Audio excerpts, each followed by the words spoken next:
जैसे हम park street में देखे थे, मुख्यमंत्री बोल रहे वो फेक है, साजानो घटना, सेम चीज है। सरकार अपना जिम्मेदारी से मुक्त हो गया।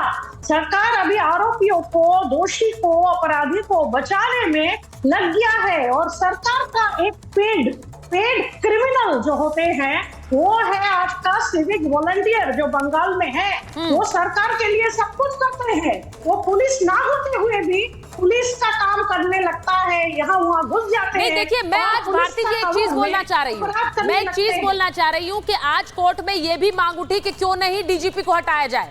ये बात भी उठी तौसीफ जी, ये बात बोली गई। और खासकर ममता बनर्जी जिस डीजीपी की तारीफ कर रही है उन्हें हटाने की बात कही गई, क्योंकि एक फेलियर वहां पर दिखा।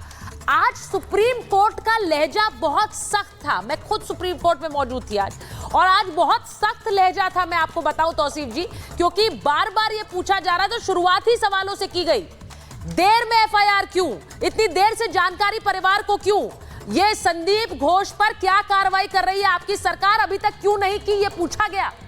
जवाब अभी तक नहीं है। देखिए, आज बीजेपी बहुत निराश होगी सुप्रीम कोर्ट से, क्योंकि वो तो यही चाहते हैं कि एक प्रेसिडेंट रूल लगा दिया जाए, ममता बनर्जी की सरकार को गिरा दिया जाए। लेकिन सुप्रीम कोर्ट ने ऐसा कुछ नहीं किया। सुप्रीम कोर्ट ने एक बहुत सही बैलेंस्ड एक अप्रोच रखा कि नेशनल टास्क फोर्स बनाया गया है, और सिर्फ सुप्रीम कोर्ट की ऑर्डर में सिर्फ बंगाल के में हुए रेप की नहीं, हैदराबाद में हुए रेप की भी बात की गई है, बिहार में भी हुए रेप की बात की गई है।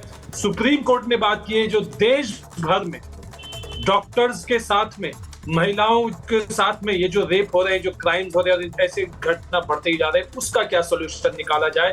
तो डॉक्टर्स और ब्यूरोक्रेट्स को लेकर के national task force supreme court ने बनाया। भले ही बीजेपी की यह निराशा है, लेकिन ये जनता के लिए ये एक अच्छा न्यूज है। जनता के इसमें तौसीफ जी, मैं एक सवाल पूछना चाह रही हूँ। राज्य सरकार से रिपोर्ट मुझे अच्छा लगा कि आप सुप्रीम कोर्ट के इस फैसले से, आज की सुनवाई से खुश हैं। आपने कहा कि एक इंपॉर्टेंट बात सुप्रीम कोर्ट ने कही है, एक बड़ा संदेश दिया है, लेकिन उन्होंने जो सवाल स्पेसिफिकली पश्चिम बंगाल की सरकार और प्रशासन से पूछे, उन्हें आप एड्रेस नहीं कर रहे हैं।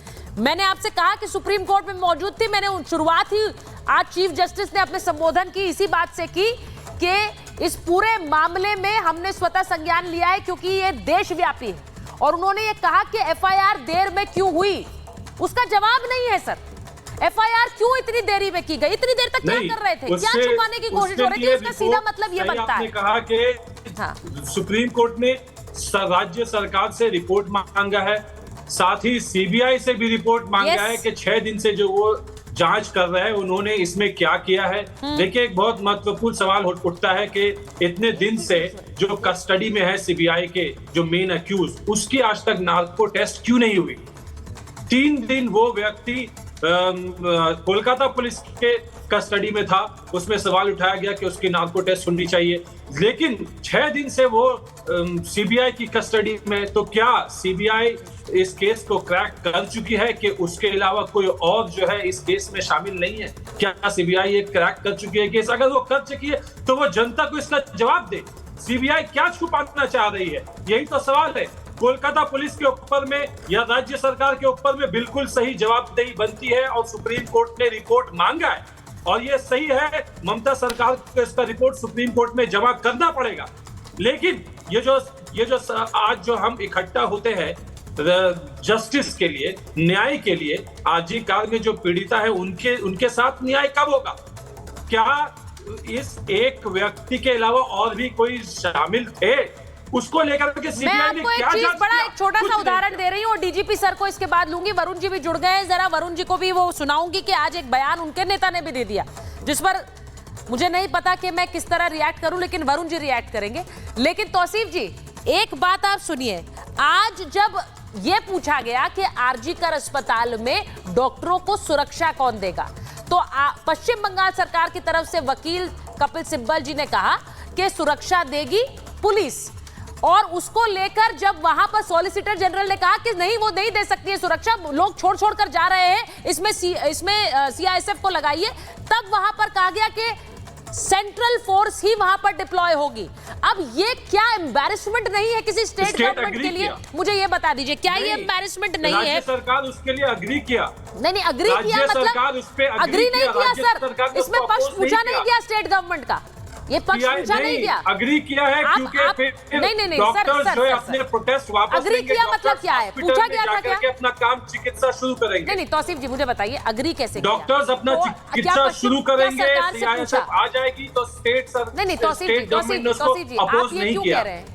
नहीं मैं आपकी बात सुन रही हूँ, आप मुझे बताइए आप ये क्यों कह रहे हैं कि अग्री किया? पश्चिम बंगाल सरकार से पूछा भी नहीं गया, कोर्ट ने सीधे कहा कि yes central forces will be diploid, यानी सेंट्रल फोर्स वहां पर तैनात होगी सुरक्षा देने के लिए, क्योंकि पुलिस वो सुरक्षा नहीं दे पा रही है। और मैं फिर कहूंगी this is embarrassing. Central force को डिप्लॉय करने, सही आपने कहा, सेंट्रल फोर्स को डिप्लॉय करने का आदेश सुप्रीम कोर्ट ने दिया है। हाँ। और ये भी उस पे अंडरस्टैंडिंग है कि डॉक्टर्स जो है वो अपनी प्रोटेस्ट को बंद करेंगे और हॉस्पिटल में चिकित्सा स्टार्ट करेंगे।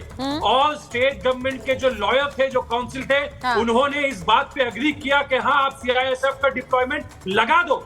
हाँ। क्योंकि यहाँ पे बहुत इंपॉर्टेंट है कि डॉक्टर्स जो है अपना हॉस्पिटल में सर्विसेज रिज्यूम करें। जो हॉस्पिटल में जो पेशेंट पार्टी है उनकी मौत हो रही है, तो अगर प्रोटेस्टर्स प्रोटेस्टिंग डॉक्टर की मांग है कि सीआईएसएफ को दिया जाए तो ममता बनर्जी उस पर अग्री करती है।